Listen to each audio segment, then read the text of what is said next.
Oh, are you hung up on a rock? Is that what you're grumbling about? Huh? Are you hung up on a rock?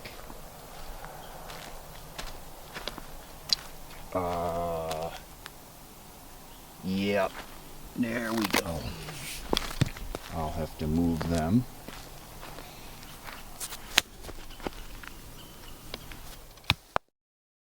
Okay. Whoa, whoa, whoa. Hold up.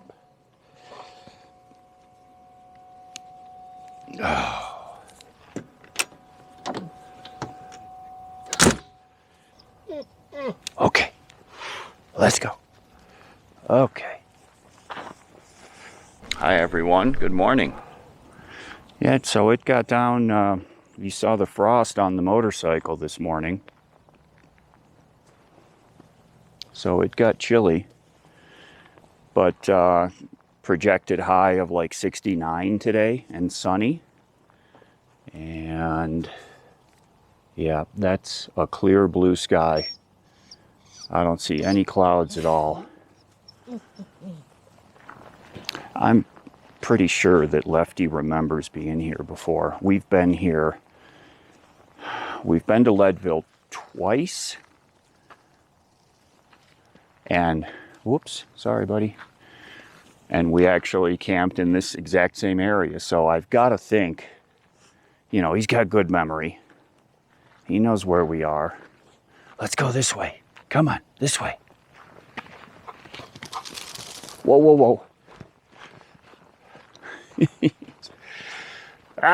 He moves faster than I can readjust. Okay, now there's a road. Okay, it's over this way. Come on, this way. So there's kind of like two separate areas here.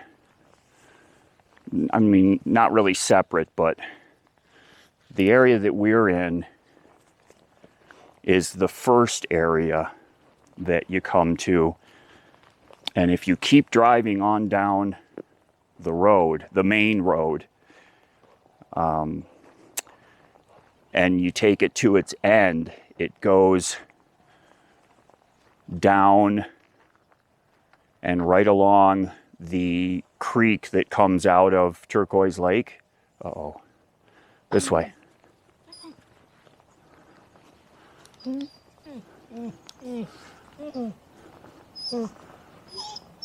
don't like when people have dogs off of the leash. Come on, this way.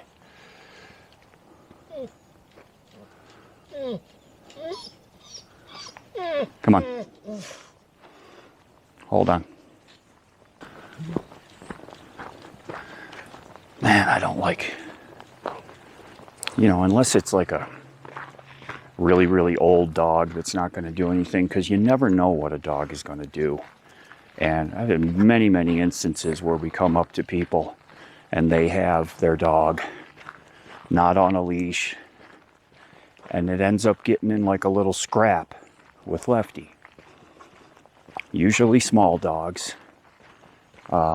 People with large dogs, if they see us coming, they'll typically get a hold of their dog, especially if they know there's a chance that it's gonna get into a little melee. And it's just happened too many times. You know, there are dogs, like that dog didn't really pay much attention. It did see Lefty, but it was an older dog. So its days of getting into scraps are probably long behind it. But it's still, you know, you saw me come to a stop there because I never know what's going to happen. We've had occurrences where in that exact same situation, we see the dog, that dog sees us, and it comes barreling straight for us. That's happened a bunch of times, and that can scare the bejesus out of me because, you know, a big dog barreling straight at us. It's not on a leash. Thankfully, there's never been any really bad fights. You know, there's been little scraps. You know, Lefty's, he's not in his fighting shape like he used to be. Somebody's cutting wood back there. Can you hear it? I hope they're not cutting forest wood. Hey, this way. Come on. And so what I was talking about, that camp area that we are in, it's farther down the road. You know, it's the first area you come to, and then if you keep going, you can come to the second area. And gotta pause video, sorry. Oh, roosters. Hold on. Get it. Oh, he's so happy. What? Oh my goodness. That's a lot of sneak. What the heck? Would you get up your schnoz, buddy? Okay. Oh my God. Yeah, can you guys tell he's excited? He is so happy. The reason I really like this place is it's great for walking like this. You know, there's moisture up here, so the ground is soft. Like, this is cushy, what I'm stepping on right now from all the pine needles and stuff. So it's really comfortable for hiking. And you could see him, he's able to throw big roosters without breaking his toenail on a rock or something. Okay. Now this roadway here, this dirt road, cuts between the different camp areas.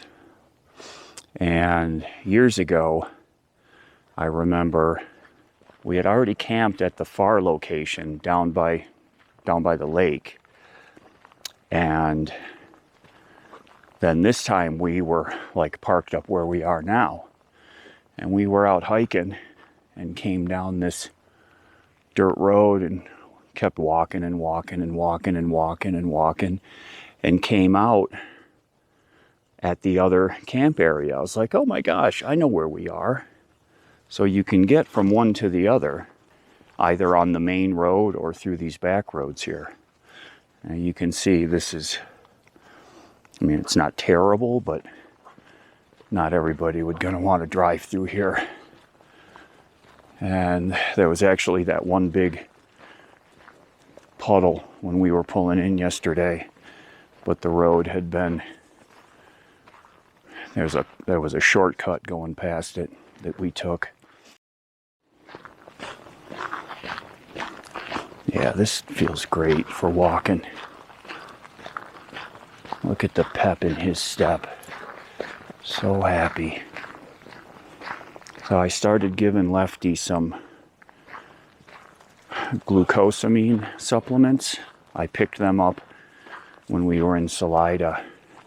I bought 2 bags of it. So it should last us about a month between the 2 bags. And, you know, I'm fine with giving him a medication. I never liked giving him, you know, when the doctor would steroids, and I just don't like what that stuff does. Steroids, that was the one and only time he ever took a whizzer in my house. I was giving him steroids for, it was an allergic reaction he had to something, like he got bit by something and he started getting bumps all over him.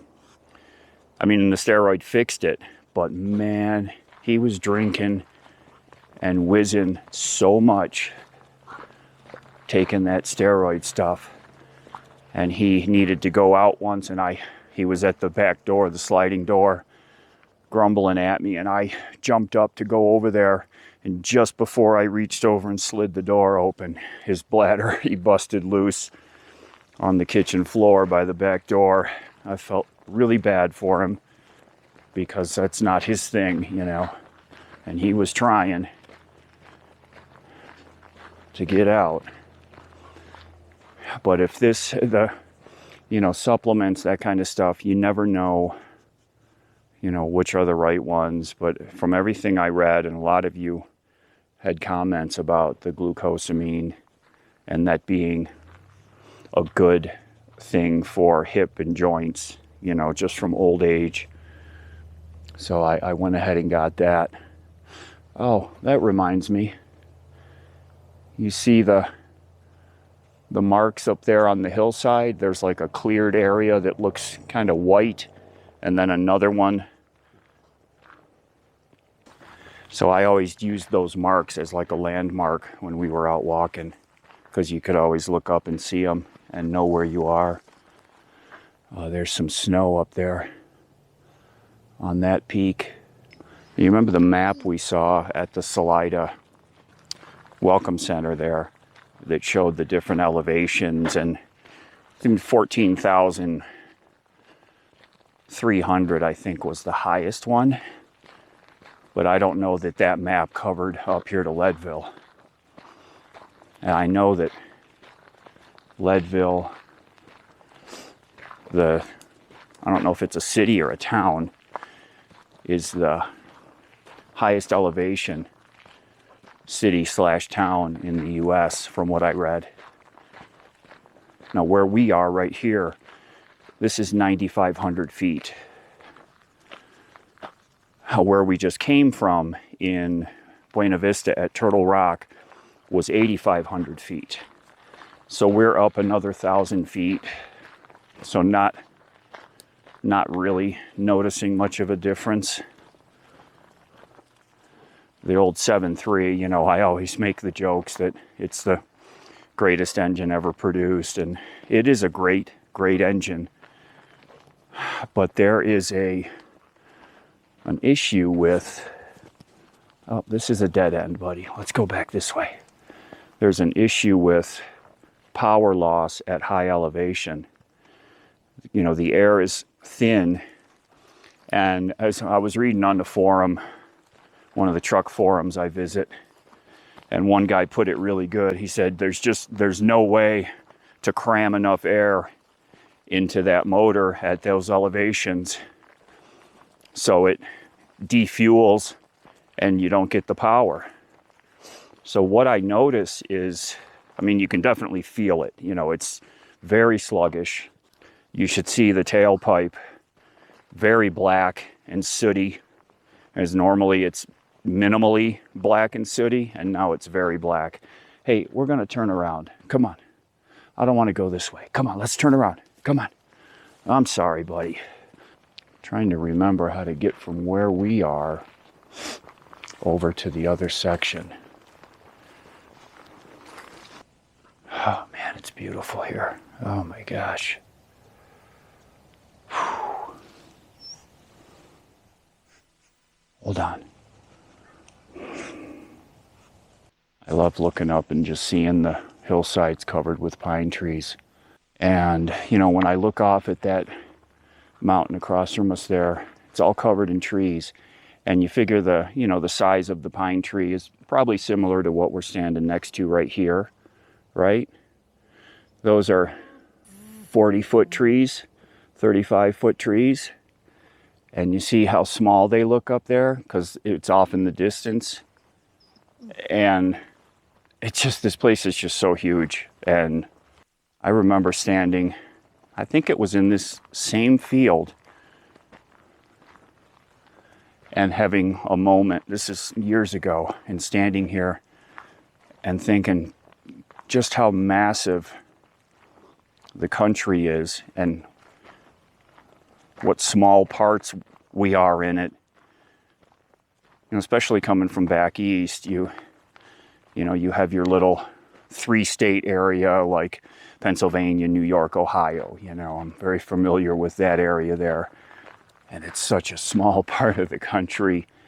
And when you come out here, and again, what I'm looking at in my vision right here is just a blip on the map. It doesn't even register. It's such a small area that I'm looking at. Because the country is huge out here. You always think about, is the country ever going to become like overpopulated to the point where there's nowhere to live? I don't know about that. You would have to have, I don't know how many trillions of people, I think, to fill up all the areas of the country. You know, the problem is there's some areas that are pretty much, well, not inhospitable, but not a comfortable way to live out in the deserts and all that. But there's room. And areas like this, there's room. Holy smokes. And see, I remember walking across this area here, and then you come out onto a trail that takes you up to the other camp area. I'm just kind of a little discombobulated right now. I'm trying to remember it all. It's been a few years since we've been here. Look at this. I think it's this way. The way that he just took me. You see that? That's probably why he's grumbling, because he's like, Dad, it's up this way, you knucklehead. I wonder if he calls me a knucklehead in his thoughts.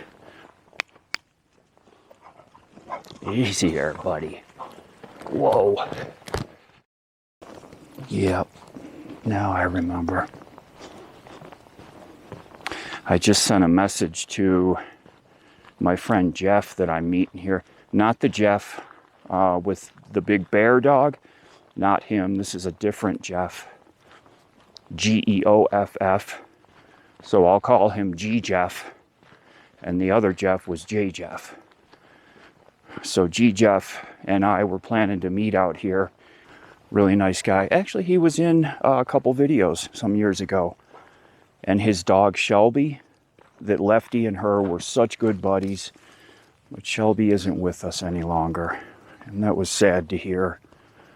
She was fantastic.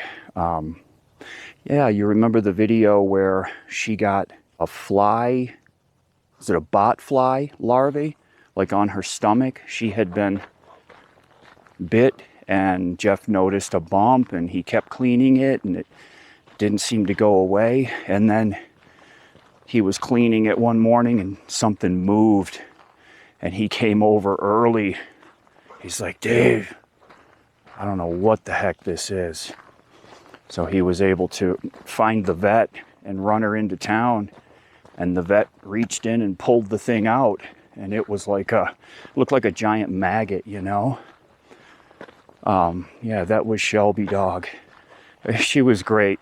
Some mornings I would open our door and she would be sitting there on the mat waiting for us to come out, waiting for Lefty. Hi, sweetheart. You feeling a lot better, huh? I heard you're all fixed up. All healed up?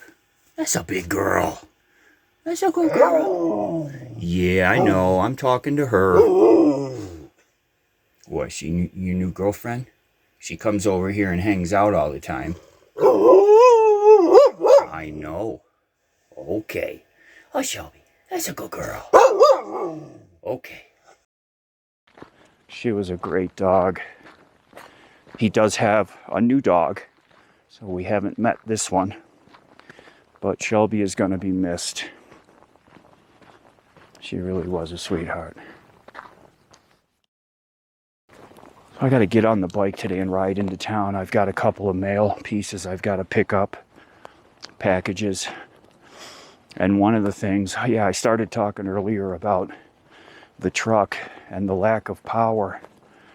I kind of, yesterday, you know, watching the gauges, the boost gauge and the load gauge, you know, which is like fueling, watching that, and I kind of figured out a method for not over fueling the engine, which that's where you get the high exhaust gas temperatures, which is bad for a diesel. But if I ease into it, of course, people behind me don't like it, but I have to ease into it, and then it slowly starts to come up on boost, and then I can give it more fuel and then get going. And I keep overdrive off till I get up to 50 or 55, and then click overdrive into fourth gear. I was able to keep speed all the way up here, you know, but there are instances where like somebody pulled out in front of me and I had to slow way down, and we were on an uphill, and then getting my speed back up was just It's terrible because you can't just put your foot in it, because all you're doing is dumping extra fuel in the motor because there's not enough air to spin the turbo, and that's not good. So it's a whole thing trying to drive the engine in a way that I hopefully am not abusing it too badly. But I ordered a new sensor. It's the MAP sensor, manifold absolute pressure sensor. I'm going to replace that to see if that does anything differently. Because what I see on the boost gauge, you know, normally if we're on flat road going 65, I'm at about 3 to 4 pounds of boost. Well, here, flat road going 65, I'm at like 2 pounds vacuum, not even showing boost. At least that's what the torque app is showing me. The same app that normally shows 3 or 4 pounds of boost. So I'm going to replace that sensor. It delivered, I think yesterday up in town. It's a Ford, I ordered a real one. Okay, I decided to get out here and change this MAP sensor. So I ordered this from a diesel site that I've ordered parts from before. This is a real Motorcraft part, like a $1.25 for this. So kind of pricey, but it's actually a pretty easy swap. This is it right here. So all you do is take out these two Torx. I think it's T20. You've got an electric plug here, and swap it out, and there's a hose. This rubber hose is where it's getting its pressure feed from, and this goes and connects up to the intake housing. To reach that, that's really from the doghouse, from inside. I happen to have replaced that hose last summer when I was doing all the work on the top of the motor. I noticed the old hose was kind of cracked and everything, so I replaced it with a new piece. So the first thing I'm going to do is disconnect the batteries. So I'm going to just take the negatives off. I've already done the one that's down there on the frame side. I disconnected that negative, and now I'm going to pop this one off. And once that is done, just simple swap up here. So this is a quick 10-minute job, and I don't know that it's going to fix any of my issues, but it's a place to start, and that sure looks like it's probably original to the truck. So 22 years old.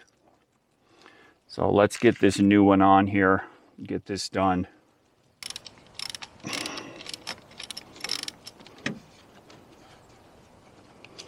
Yeah, I'd like to replace these battery cable terminals. This is easy because there's only one wire into it. This has 3. So this is the one I've been battling with. I've got to find a replacement, you know, an aftermarket, kind of like the one that's used for car stereo amps that have like a bunch of different connections on them. Because this is a Ford part, believe it or not, and it's the whole wiring harness. And you can't, I don't even know if you can find them, and that's not something I would want to replace. So I've got to take these 3 big cables off of this big chunky terminal that goes on here, find an aftermarket terminal to replace it with, and then reconnect those cables either with hole and set screw or crimp terminals on there. Either way I can do it. All right, so both battery cables are disconnected. Let me get a Torx and we'll get that off.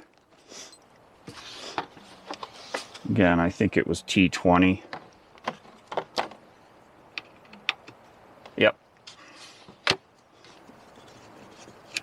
There's 1. And there's 2. Okay. Now let's unplug this clip here. It's a 3-wire plug.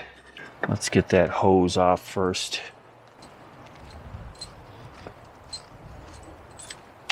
Hear me jingling like Santa Claus. Got tools in my pocket.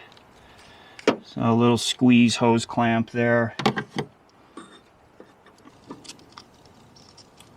There. Like that. There we go. Okay. There. All right. And you want to check these 3 wires right here. They are old as old can be. No, they're not torn, which is good. All right, now we can get this rubber line off of here.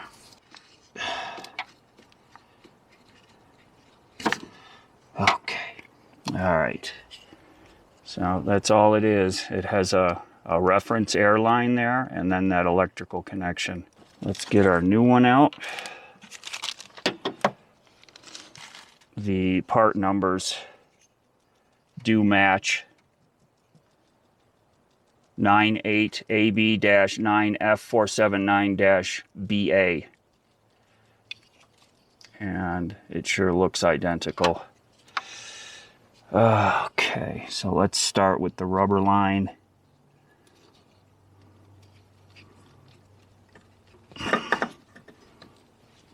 There we go. It's gonna go this way. Oh, shit. Excuse me 1 minute. Got it. Okay. Slide this back up. There we go. I'm gonna screw it on and then pop the electrical connector on. It bites into the plastic. It's a cutting bolt. Now, I don't know that I'm expecting any difference. I just wanted to take this out of the equation. See if it changes those bonkers readings I'm getting on torque for my boost and vacuum. Click. That sounded good. Let's put this slide lock back in here. Holds that clip locked. And that's it. Now we can put the batteries back on.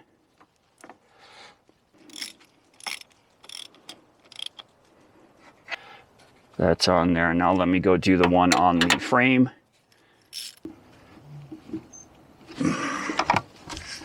There we go. Okay. Said to spread it apart a little bit. I know you can't see me, but I think you can probably envision what I'm doing. Okay. Let me clean up all these tools, and then we're gonna go in and turn the key and crank her up, just to make sure we didn't break anything. Okay, so that's ready to go. Got the hose on, the electrical plug, batteries are connected, tools are all removed. Let's go ahead and fire it up. I already ran it this morning. I repositioned the truck a little. We were on a little bit of an angle.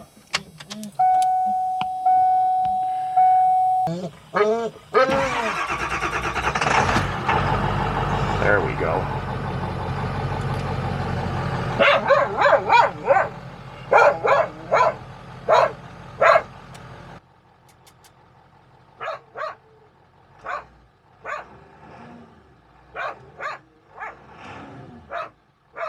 Not really going to see anything here without a load on, so it's running. I just wanted to make sure we didn't break anything.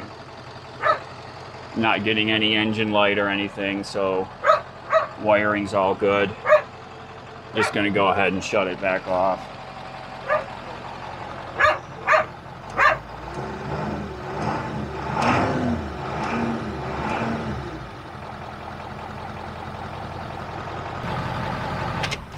There we go. Okay. All right, I'm going to call that a successful fix. As soon as we take it for a drive, we'll find out if it made any change to the drivability. As I said, I don't know that I'm expecting anything. I don't want to get all, expecting it to be totally different, and it's not. But if there is an improvement, I'll be happy, because it could use a hand out here in these mountains. Brother, why you gotta make so much noise? Okay, I'm done. I'm gonna pack it up. I'll be right there. So thanks for being here with me on this quick little 7-3 Power Stroke Fix-It session. Everyone take care, be safe. We'll see y'all again really soon. What's that nose smelling? Huh? What's that nose smelling? Oh my goodness. So many good smells. Look at it working. Huh? Look at it working.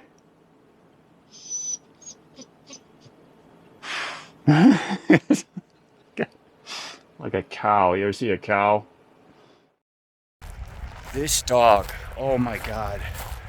I let him off the leash. I do that in the afternoons because he's typically low energy. So he just, gotta get my breath back.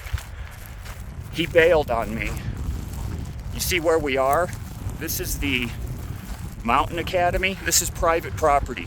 He crossed the fence into here. He wouldn't come back. Every time I yelled to him, he just went the other way. So I had to come running across here to try to find him. There's a young guy, like teenagers, he's playing basketball. I'm like, did you see a white dog? He's like, yeah, he went that way. And then there's another guy coming from one of the buildings. And I said, did you see a white dog? And he said, yeah, he's in there. So I go to one of the big lodges. First I go around it, I don't see him. Because I didn't think the kid meant literally inside. So I go back around, I look in the front glass, and there's Lefty running around inside this lodge. And all these kids are sitting down to dinner. Smelled really good. So I open the door and I'm like, excuse me, that's my dog. And the kids just sat at the table eating. They didn't really seem concerned. And Lefty was on his way upstairs when I opened the door. And he turned around and came back down. And I got him. Come on. So bad. See, I know we're near these solar panels is where I came across, so that's why I'm headed back. We're on private land right now. This dog. Come on, Left. He is so bad. So bad. Do you know where we're going? Right back to the truck, buddy. Come on. Come on. Oh, I can't catch my breath. Oh, running at 9,500 foot elevation for me is not good. Oh my gosh, how embarrassing. They didn't care. None of them said anything. None of them cared. I think he thought he was in heaven. He's in this giant log cabin lodge. Oh. Okay. Oh. Come on. He thought he was in heaven. It smelled like, well, home cooking. And there's a whole bunch of teenagers. He would have been the belle of the ball in there, I'm sure. And they just, like, he's just running around.